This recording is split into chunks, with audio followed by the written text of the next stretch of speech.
Alors moi on peut dire que j'ai eu une crise des 40 ou 50 ans, c'était entre les deux, hein, où là en fait dans le conventionnel j'avais plus de solution technique, et surtout ce qui est terrible dans un métier, c'est de ne pas prendre de plaisir dans son métier.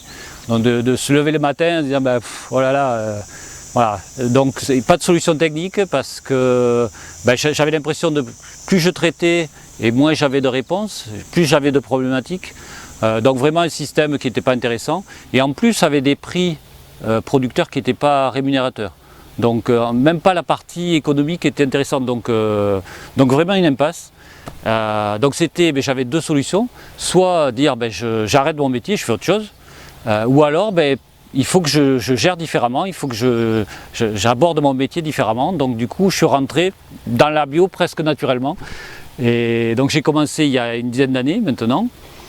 Et progressivement, avec toutes les réflexions des amis, des voisins qui étaient un peu délicates au départ, qui me disaient oh là là, mais tu ne te rends pas compte, voilà, tu vas faire faillite, c'est compliqué.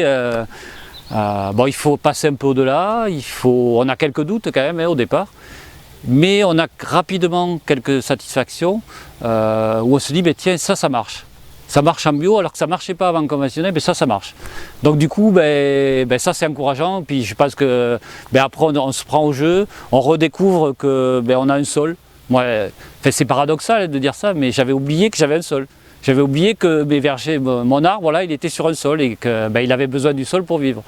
Parce que en conventionnel, je lui mettais l'engrais qu'il fallait, je mettais le produit de traitement qu'il fallait, puis voilà, c'était tout. Alors que là, en bio, c'est une approche complètement différente. Oui, alors moi j'étais pas du tout prédestiné, on va dire, à m'installer ici, parce que j'ai fait 6 ans de droit en fait, donc Master 2, et juste avant de devenir avocat, je me suis dit pourquoi ne pas reprendre l'exploitation familiale. Moi je dirais que le premier conseil ce serait de bien préparer son projet, notamment au niveau du prévisionnel. Alors un futur arboriculteur ou arboricultrice, je pense qu'il faut surtout enlever cette image un peu idéale de la nature où tout est parfait, tout est beau, on sort le matin, il fait beau, on entend les oiseaux, enfin ça c'est le côté un peu idéal, mais qui est très dangereux pour une installation, parce que rapidement on tombe sur des réalités.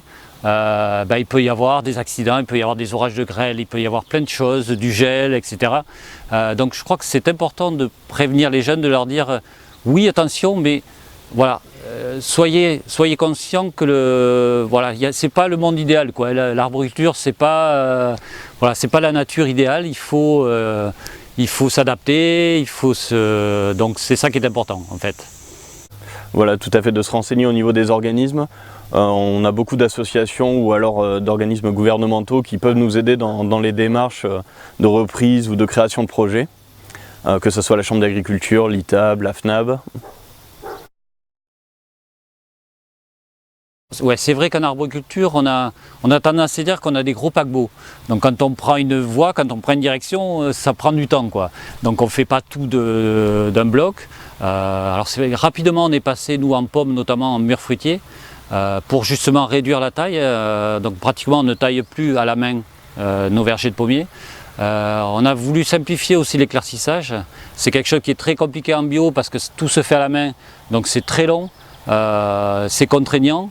C'est pas un travail intéressant pour des salariés. Donc petit à petit on s'est équipé d'outils qui nous permettent de faire tomber de la pomme mécaniquement.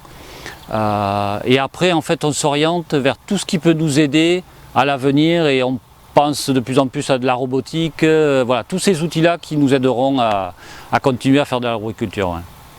On essaie de préserver au mieux la biodiversité à l'aide de bandes fleuries, mais je pense qu'il faut aussi s'attacher à plus de réalisme en mécanisant et en robotisant le verger.